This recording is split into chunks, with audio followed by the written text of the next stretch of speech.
Assalamualaikum warahmatullahi wabarakatuh. Perkenalkan, nama saya Suci Amalia Ramadana, mahasiswi program studi Pendidikan Biologi Universitas Islam Jember. Di sini saya dari kelompok 4 yang beranggotakan 5 orang. Yang pertama ada Lu'ul Mukarromah, yang kedua ada Maisyatul Hasanah, yang ketiga ada Aifatul Abidah, yang keempat ada Septil Lutfiatul Inayah, dan yang kelima ada Suci Amalia Ramadana. Di sini kami akan mempresentasikan materi ilmu pengetahuan alam yang berjudul Suhu dan Perubahannya untuk memenuhi tugas media pembelajaran biologi yang diampu oleh Ibu dosen Haning Hasbiati SPD MSI. Baik, langsung saja ya kita masuki pada materi, yaitu materi suhu dan perubahannya.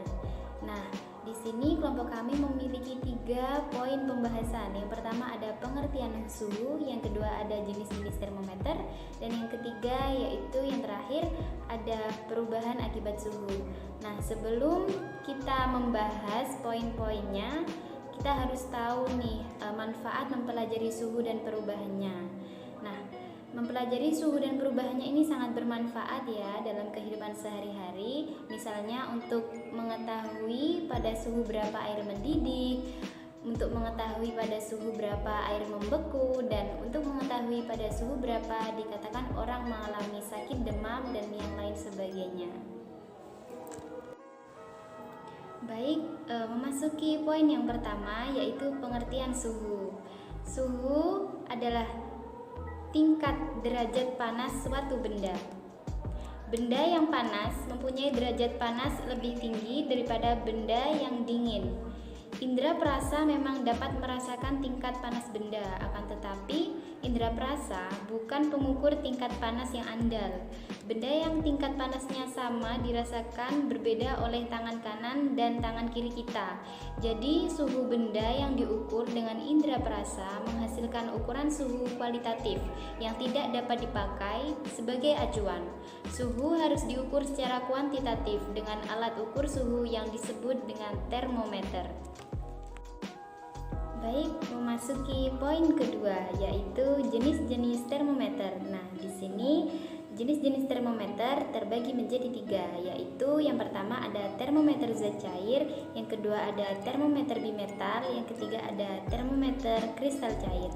Nah, seperti pada gambar ya. Nah, di sini saya akan menjelaskan terlebih dahulu yaitu termometer zat cair. Secara umum, benda-benda di alam akan memuai ukurannya bertambah besar jika suhunya naik. Kenyataan ini dapat dimanfaatkan untuk membuat termometer dari zat cair. Zat cair yang digunakan umumnya adalah raksa atau alkohol jenis tertentu. Nah, yang kedua ada termometer bimetal. Seperti pada gambar bisa dilihat, perhatikan 2 logam yang berbeda dan diletakkan menjadi satu pada gambar. Jika suhunya berubah, bimetal akan melengkung. Kenapa? Karena logam yang satu memuai lebih panjang dibandingkan yang lain. Hal inilah yang dimanfaatkan untuk membuat termometer. Yang ketiga yaitu yang terakhir ada termometer kristal cair. Bisa dilihat ya pada gambar, terdapat kristal cair yang warnanya dapat berubah jika suhu berubah.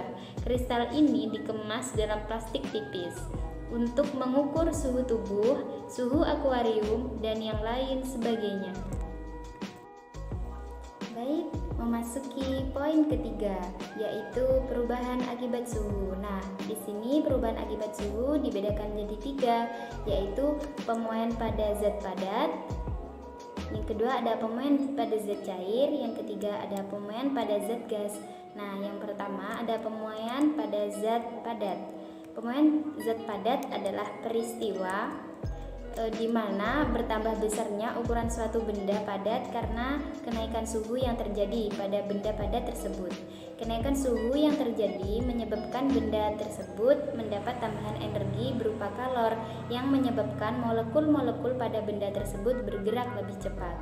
Contohnya seperti pada gambar, terdapat gelas yang diisi air panas. Nah, gelas yang diisi air panas ini biasanya mendadak dapat pecah, atau air yang mendidih juga terkadang akan tumpah dari wadahnya jika terus dipanasi.